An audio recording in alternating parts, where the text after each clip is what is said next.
కానీ ముస్లిమ్స్ కూడా ఏదో గోహత్యలు చేయొద్దని మన వాళ్ళు గట్టిగా పట్టుకొని కూర్చున్న తర్వాత మన అభిప్రాయాన్ని వాళ్ళు కూడా గౌరవిస్తే బాగుంటుంది. ఎప్పటి నుంచి గౌరవించారు? నేను చెప్తున్నా, కానీ ఇప్పుడు ఆ రకమైన పరిస్థితులు లేవు కదా. ఇప్పుడు 1980 నుంచి ముస్లింలకు సంబంధించి ప్రపంచంలో కుట్ర జరిగింది. మీకు ఆశ్చర్య విషయం చెప్తాను. దీనికి ఈ కుట్రకు బాధ్యత అమెరికా. ఇప్పుడు మీరు ఈ విషయాలు తెలుసో లేదో కానీ 79-80లో ఆఫ్ఘనిస్తాన్ సోవియట్ రష్యా అప్పుడు కమ్యూనిస్ట్ కంట్రీ, అది ఆక్రమించింది ఆఫ్ఘనిస్తాన్ని. దాని వాళ్ళు ఏప్రిల్ రెవల్యూషన్ అన్నప్పుడు కమ్యూనిస్టులు తెలివి తక్కువ దాన్ని ఆక్రమించారు. ఆక్రమిస్తే అమెరికాకి ప్రాబ్లం ఏంటంటే దీన్ని అలౌ చేస్తూ కూర్చుంటే ఎక్కడికైనా వెళ్తారు వీళ్ళు. అంచేత ఆఫ్ఘనిస్తాన్ నుంచి వాళ్ళని వెనక్కి గంటాలి అనే అభిప్రాయంతో పాకిస్తాన్ ఇప్పుడు జనరల్ జియావుల్ హక్ గారు రూలింగ్లో ఉంది. సౌదీ అరేబియా నుంచి అమెరికా ఇద్దరు కలిసి అక్కడ నార్త్ వెస్ట్ ఫ్రాంటియర్ ప్రావిన్స్ అంటాం, అక్కడ కొన్ని వందల క్యాంపులను తెరిచి టెర్రరిస్టులకు ట్రైనింగ్ ఇచ్చి వాళ్ళకి సంబంధించిన సబ్జెక్టు బోధించి తయారు చేశారు. వాళ్ళు మన భారతదేశంలోనూ ఇటు కాశ్మీర్లోను ఇటు పాకిస్తాన్లో అన్ని చోట్ల డిస్టర్బెన్స్ చేశారు. అప్పటిదాకా మనకి ఇంత తగవలేదు. ఇప్పుడు మనకి దాన్ని ఏమంటారంటే సలాఫీ ఇస్లాం అంటాం. ఇప్పుడు ఇది మొత్తం ఉపఖండంలో వ్యాపించి మనం యాక్చువల్గా బరేల్వీలు అంటే మనమంతా సూఫీల ద్వారానే కన్వర్ట్ వాళ్ళు, కత్తి ద్వారా కన్వర్ట్ వాళ్ళు కాదు. వాళ్ళ పాటలకి వాళ్ళ డాన్సులకి వాళ్ళ ప్రేమతత్వానికి కన్వర్ట్. సూఫీ భక్తి తత్వాలు రెండు, కృష్ణుడి మీద కీర్తనలు రాసినటువంటి ముస్లిమ్స్ ఉన్నారండి. ఇద్దరు కలిసే నడిచారు. నాథ్ సాంప్రదాయం సూఫీ సాంప్రదాయం చాలా దగ్గరగా ఉంటాయి. అయితే స్నేహాలు ఉన్నాయి పరస్పరం. సిక్కు మతం అనేటువంటిది గురునానక్ అనేటువంటి ఆయన రెండు మతాల యొక్క వారధి, ఆయన విగ్రహారాధన చేయడు. అలాగే వాళ్ళ గోల్డెన్ టెంపుల్ కి ఒక ముస్లిం సూఫీ సాధు ఫౌండేషన్ వేసాడు. గోల్డెన్ టెంపుల్ ఇప్పుడు మీకు వాళ్ళ పుస్తకం ఏదైతే ఉందో స్వర్ణ మందిరంలో వాళ్ళ పుస్తకం ఉంది, గురు గ్రంథ సాహిబ్. దాంట్లో ముస్లింల యొక్క, హిందువుల యొక్క, రవిదాస్ లాంటి మనం చెప్పే దళితుల యొక్క ఇలాంటి అనేక మంది కీర్తనలు అవన్నీ ఉన్నాయి. మనం అందరం కలిసి సిక్కు మతం ఒక రకంగా హిందువులు ముస్లింలు కలయిక వల్లే వచ్చింది. ఒకవాడు ముస్లింస్ రాకపోతే సిక్కు మతం ఉండేది. అంటే అంతా నెగిటివేనే కాదు. కానీ ఇప్పుడు నెగిటివ్ అంశాల మీద ముస్లిమ్స్ కూడా ట్రైనింగ్ వెళ్తుంది. ముస్లిం ఔరంగజేబ్ గురించి చెప్పాడు, దారషిక్ గురించి చెప్పేవాడు లేడు, షోయబుల్లా ఖాన్ గురించి చెప్పేవాడు లేడు. 19 ఏళ్ల కుర్రాడు పాకిస్తాన్ దాడి చేసినప్పుడు 1948లో నేను రాశాను అతని కథని. ఆశ్చర్యపోతారు మీరు. అతన్ని సిలువ ఎక్కించి చంపేశారు పాకిస్తాన్ వాళ్ళు 48లో. మీకు ఇస్తాను అతని కథ, ఉందా మన దగ్గర పుస్తకం. ఆ కుర్రవాడు పాకిస్తాన్ జిందాబాద్ అనమాట అనలేదు. మక్బూల్ షర్వాని 19 years కుర్రాడు, ఇండియన్ ఆర్మీకి సపోర్ట్గా ఉండి ఇండియన్ ఆర్మీ గురించి ప్రజలకు ధైర్యం చెప్తున్నాడు. పాకిస్తాన్ సైన్యం వచ్చింది, ఏమీ కాదు, మనకి మంచిగా జరుగుతుంది. అయితే అతన్ని వాళ్ళు పట్టుకున్నారు, పట్టుకుని సిలువేశారు, పైకి ఎక్కించి కింద నిలబెట్టి పాకిస్తాన్ జిందాబాద్ అన్నాడు. హిందూ ముస్లిం ఐక్యత వర్ధిల్లాలి. అతని బాడీలో 14 బుల్లెట్లు షూట్ చేశారు. ఇండియన్ ఆర్మీ 3 days అయిన తర్వాత అతని బాడీ కిందకి దింపింది. ఈ కథ మీరు భారతదేశంలో ప్రతి ఒక్కడికి తెలియదు, ఎవరికి తెలియదు. నేను కథ అతను జీవించాను. పాకిస్తాన్ సర్వదేశ సైన్యాధ్యక్ష పదవి ఇస్తారంటే చిచి నాకు అక్కర్లేదు అని ఇండియా తరఫున నిలబడి పోరాడి చచ్చిపోయాడు నౌషర్ ఆకాష్. కేవలం 1970 ఇలాంటి కథలు ఎన్ని చెప్పంటారు నన్ను? అంటే హిందువులు ముస్లిం. నేను అబీద్ హసన్ సఫ్రాని కథ రాశానండి. ఇప్పుడు మన హైదరాబాద్ జైహింద్ నినాదాన్ని సృష్టికర్త ముస్లిం, ఆయన జైహింద్ నినాదాన్ని సృష్టించాడు. తన పేరులో సాఫ్రాన్ అంటే కాషాయ రంగు. అబీద్ హసన్ సాఫ్రాని అనేటువంటిది తన పేరులోనే సాఫ్రాన్, హిందువులకు ఇష్టమైనటువంటి రంగు నాకు ఇష్టమైందని ఆయన పెట్టుకున్నాను. నేను హిందువుల మాదిరిగానే జానక్య, కమలాంజలి, పుటయ అని మనం పెళ్లి కార్డు వేస్తాం కదా, అలా పెళ్లి కార్డు వేసుకున్నటువంటి ముస్లింలు చూపిస్తాం. వాళ్ళ మనవాళ్ళకి పిల్లలకి ఇది అర్జున్ లేకపోతే సీత, రామ్ అని పేర్లు పెట్టుకుని ముస్లింలు చూపిస్తాను. నేను చెప్తున్నాను ఈ పేర్లు పెట్టుకుని. ఇప్పుడు అంటే అందరూ అనుకుంటున్నట్టు అంత శత్రుత్వాలు లేవు, కానీ 80ల నుంచి కొంత రాంగ్ ఐడియాలజీ వచ్చింది, హిందువులకి వచ్చింది. హిందువులకు కూడా మనం దారి తప్పాం. ఇప్పుడు ఇద్దరి మధ్య కూడా ఏదో ఎప్పటిదో శత్రుత్వం నడుస్తున్నాడు. అంత అవసరం లేదు, అది మనకు మేలు కూడా చేయదు. అది రెండు మతాలకు నష్టం చేస్తుంది. అంత అవసరం ఏం లేదు. మనం చేయాల్సింది యుద్ధం కాదు, సమన్వయం చేయాలి. కలహం కాదు, సంఘర్షణ కాదు. వివేకానందుడు చెప్పండి, నా మతమే ఉండాలి, నీ మతం నాశనం కావాలి. కన్వర్ట్ చేసేవాడు ఏమనుకుంటాడండి? ప్రపంచం అంతా క్రిస్టియానిటీ వచ్చారు, ప్రపంచం అంతా ఇస్లాం వచ్చారు, వీడు ప్రపంచం అంతా సనాతన ధర్మం వచ్చారు. ఈ మూడు అవ్వండి. వివేకానందుడు చెప్పండి, నేనంటే నా మీ కోపడతాను. నా మతమే ఉండాలి, నీ మతం నశించాలి అని నీ కోరిక ఎప్పటికీ నెరవేరదు. నిన్ను చూసి నేను నా హృదయ అంతరాల నుంచి నా సంతాపాన్ని, పరితాపాన్ని, నీ ఇంపాసిబుల్, నీ టాస్క్ అవ్వదు అది. అందుచేత నువ్వు చేయాల్సిన పని ఏంటంటే సంఘర్షణ కాదు, మనం సమన్వయం చేసుకోవాలి. మనం ఒకళ్ళ సిద్ధాంతాలు వాళ్ళు ఇచ్చిపుచ్చుకోవాలి, కొత్త విషయాలు తెలుసుకోవాలి. అసలు నువ్వు హిందూ నేను ముస్లిం అనేటువంటి ఈ బావులు తీసేసి సముద్రంలాగా ఉన్నటువంటి సత్యాన్ని మనం స్వీకరించాలి. అన్ని కనవాలి. ఈ మాటలు చెప్పినప్పుడు భారతదేశానికి కావాల్సింది ఏమిటని అడిగితే వేదాంత మేధస్సు, ఇస్లాం శరీరంతో భారతదేశం లేవాలని చెప్పి వేదాంత మేధస్సు, వేదాంత బ్రెయిన్ అండ్ ఇస్లాం బాడీ. ఎందుకు చెప్పాడు ఆ మాట? మొత్తం సమస్త సృష్టిని ఈక్వల్ గా చూడడం వేదాంతానికి సాధ్యం, అద్వైతానికి సాధ్యం. అద్వైతం అనేది the religion of future, enlightened humanity. వికసిత మానవాళి, ప్రపంచంలో మతాలన్నీ మారుతున్నాయి, ఎక్కడ దాకా మారుతాయండి? చిట్ట చివరికి అద్వైతం వైపు వెళ్తాయని చెప్పాడు. అద్వైతం వైపు హిందువులు ముందర ఎందుకు అద్వైతం కనిపెట్టారు? వాడు ముందర జర్నీ మొదలు పెట్టారు. నువ్వు కూడా చివరికి అక్కడికి వెళ్తావు, నువ్వు లేట్గా మొదలు పెట్టావు, నువ్వు కూడా అక్కడికి వస్తావు అని చెప్పి అటువంటి సమానత్వ భావన దురదృష్టవశాత్తు హిందువులు లేదు, ఎంతో కొంత ఇస్లాంలో ఉంది. అందుచేత భారతదేశానికి ఏం కావాలంటే వేదాంత మేధస్సు, హిందూ మేధస్సు అಲ್ಲ, వేదాంత మేధస్సు, వేదాంత బ్రెయిన్ అండ్ ఇస్లాం బాడీ, ఇస్లాం శరీరం వేదాంత మేధస్సు కలయికతో భారతదేశం ముందుకెళ్ళాలి. వేదాల్ని, బైబిల్ని, ఖురాన్ని దాటి మానవాళిని తీసుకెళ్ళాలి, ముందుకు జర్నీ చేయాలి, ఎక్కడ ఆగాల్సిన అవసరం లేదు. కానీ ఆ మూడింటికి తగాద పడడం ద్వారా కాదు, ఒకటి శిరస్సు ఖండించి ఇంకోటి తీసుకురావడం కాదు, దీన్ని సమన్వయపరచడం ద్వారా మనం ముందుకు తీసుకెళ్ళాలని చెప్పాడు మహానుభావుడు. అంచేత నేను ఏ మతాన్ని కూడా తిరస్కరించను, ఏ మతాన్ని కూడా అంగీకరించని చెప్తున్నాను. అంటే యథాతథంగా మొత్తం అంతా తీసుకోవాలని నేను అంగీకరించట్లేదు. కానీ నీ మతంలో చాలా గొప్ప విషయాలు ఉన్నాయని క్రైస్తవులకు చెప్తున్నాను, నీ మతంలో గొప్ప విషయాలను ముస్లింలకు చెప్తున్నాను, నీ మతంలో పనికిరాని విషయాలు మేము వాటి మీద కొట్లాడి అసమానత వ్యతిరేక నిర్మాణం చేస్తాం మేము ప్రతి ఏడాది. బాబాసాహెబ్ అంబేద్కర్ మనుస్మృతి తగలబెట్టాడు. ఏం మనుస్మృతులు కాకుండా ఎక్కడ లేవు అసమానతలు? మనుస్మృతిలో ఉన్నాయి, పురాణాల్లో ఉన్నాయి, ఖురాన్లో ఉన్నాయి, బైబిల్లో ఉన్నాయి, లేకపోతే ఈవెన్ బౌద్ధ సంప్రదాయాలు కూడా అసమానతలు ఉన్నాయి. మేము అవన్నీ పుస్తకం రాసి అసమానత వ్యతిరేకత డిసెంబర్ 25 క్రిస్మస్ వస్తుంది, 26కి మార్చాం మేము. 26ని మార్చి మనుస్మృతి కాదు, అన్ని మతాల్లో అసమానతల్ని, వివక్షతల్ని రేపెత్తించే అంశాలు అని ఒక డమ్మీ బుక్ తయారు చేసి అన్ని మతస్థుల్ని పిలిచి దాన్ని తగలబెడతాం. వాళ్ళందరూ ఇన్వాల్వ్ చేస్తాం. ముస్లిం క్రైస్తవులు వస్తారు మా దగ్గరికి ఆ పని చేయడానికి. కానీ మతం మీద కొట్లాడడం కాదు. మేము ఏం చెప్తున్నాం అంటే ఉత్తమమైనటువంటి క్రైస్తవుడుగా ఉండాలంటే క్రైస్తవమైనటువంటి గొప్ప విషయాలు ముందుకు పెట్టడం, దాంట్లో వదిలేస్తే పక్కన పెట్టాం. ముస్లింలో ఉత్తమ ముస్లింగా ఉండాలి. ఉదాహరణకి దొంగతనం చేస్తే ఖురాన్లో ఉందండి, చేయి ఖండించాలి. మీరు చాలా మంది ముస్లింస్తో మాట్లాడతారు కదా, మా ముస్లిం కనుక దొంగతనం చేస్తే, మీ హిందూ దొంగతనం చేస్తే 6 నెలలు జైలేయండి, కానీ మా ముస్లిం దొంగతనం చేస్తే చేయి ఖండించండి, ఖురాన్లో ఉంది, మాకు షరియత్ కావాలని ఎవడని అంటాడా? ఎందుకు అనట్లేదు? అది పనికిరాదు, నీకు అర్థమే, వదిలేసావు కదా. ఎన్ని విషయాలు వదిలేసావు ఇప్పటిదాకా? ఇంకా చాలా విషయాలు వదిలేద్దాం. అలాగే హిందువులు ఉన్నారు, ఆ మనుస్మృతి ఉందో, గాడిద గుడ్డు ఉందో, దాన్నే పట్టుకెడతాం. మీరు ఇందాక వేదాల్లో ఉన్నారు, మనం ఏమైనా యజ్ఞం చేసినప్పుడు ఇప్పుడు అశ్వాన్ని నరుకుతున్నామా? లేకపోతే దాన్ని ప్రైవేట్ పార్టీ తీసుకెళ్ళి ఇప్పుడు ప్రైవేట్ పార్టీలో అంతా రాశారు దరిద్రం అంతా, అది చేస్తున్నామా? అవన్నీ ఉన్నాయి, అవన్నీ మనం వదిలేసుకున్నాం. ఎందుకంటే అనాగరికవాదం అంటారు, నాన్ సెన్స్, ఉపనిషత్తు తిట్టిద్దామని. ఇవన్నీ నడవాలి. మనం ఆత్మజ్ఞానం కావాలి, జ్ఞానం కావాలి, భక్తి కావాలి. 3 గ్రంథాలలో మిస్టేక్స్ ఉన్నాయి, తప్పిదాలు ఉన్నాయి, అందరి దగ్గర మిస్టేక్స్ ఉన్నాయి, గొప్ప విషయాలు ఉన్నాయండి. మిస్టేక్స్ ఉన్నాయంటే మళ్ళీ రాంగ్ పోతుంది. ప్లస్ మైనస్ 2 ఉన్నాయండి. ప్రతి సిద్ధాంతంలో, ప్రతి పుస్తకంలో, ప్రతి చోట అసమానత్వం, అన్యాయాలు ఉన్నాయి, అపసవ్యతలు. మన జర్నీ ఇది.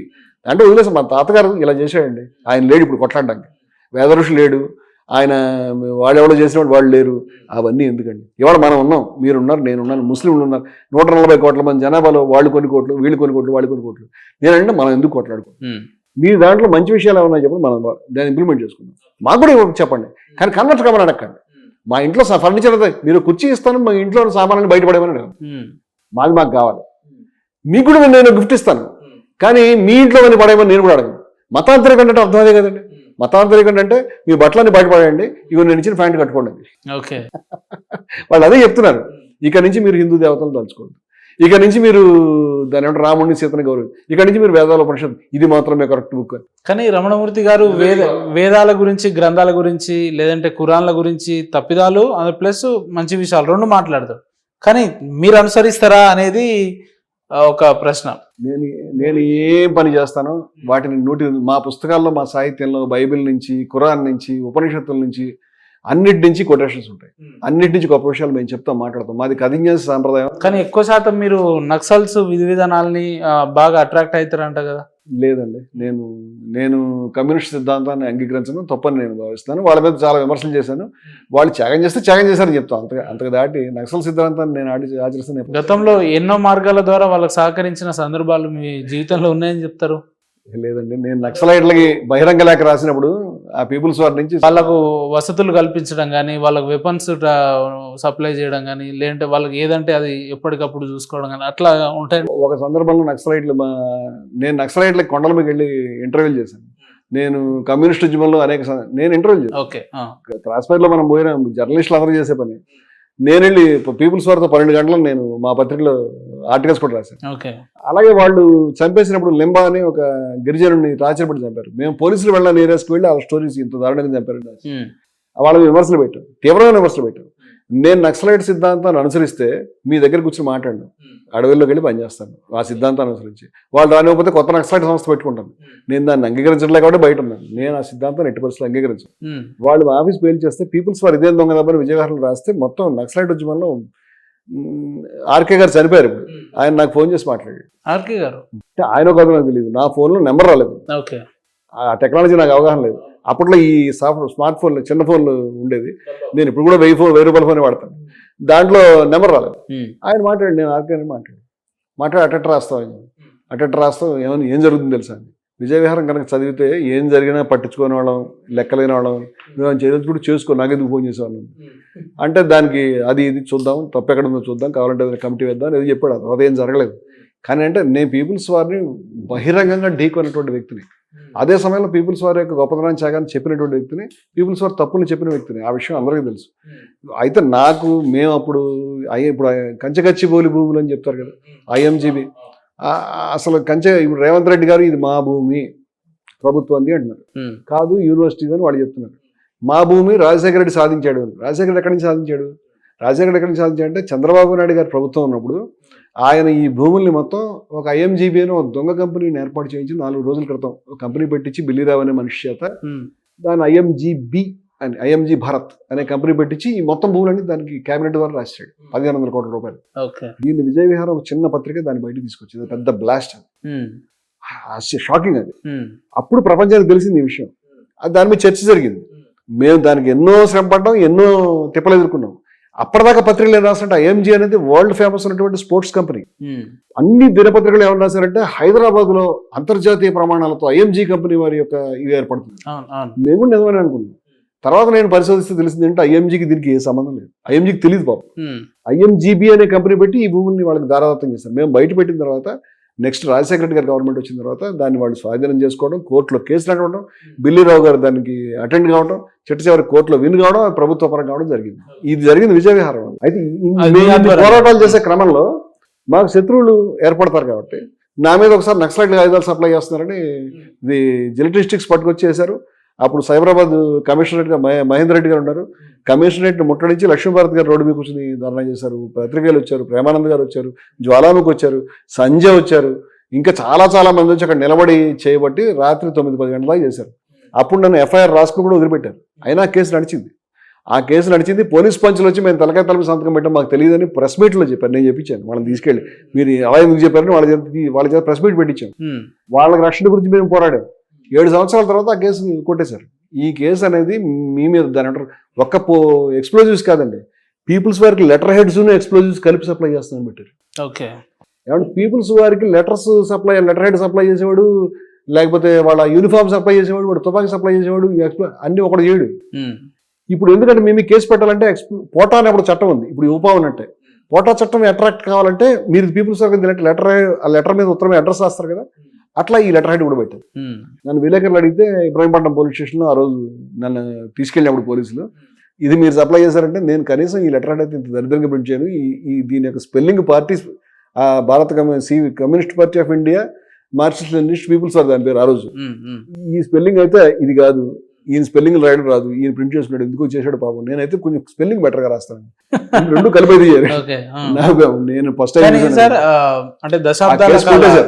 అని చెప్పి ఆ రోజు ఎవడు నమ్మలేదు ఈ విషయాన్ని. నేను వాళ్ళకి ఆయుధాలు సప్లై చేశాను. ఆయుధాలు సప్లై చేస్తే బాహాటంగా చెప్పగలుగుతాం, అవసరమైతే నక్సలైట్లు కాగలుగుతాం. నేను వెనకంజ వేసే మనిషి కదా దీనికి.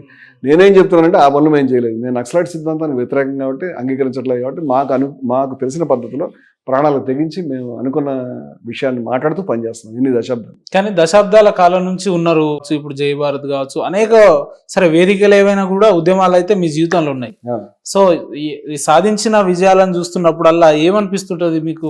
ఒక విషయం ఏంటంటే ఏం సాధించామనే దాని మీద పనిచేసే మనుషులు కాదు మేము కథించాల్సిగా 12 విలువలు నమ్ముతాం. నిర్మోహత్వం, ద్వేషరాహిత్యం, సమదర్శిత్వం, కరుణ, నిరాడంబరత్వం, నిష్కామకర్మ, నిరంతర విప్లవం, సంయమిత్వం, శ్రమ, నిబద్ధత, దేహపటుత్వం, హేతు జిజ్ఞాస అని 12 విలువలు.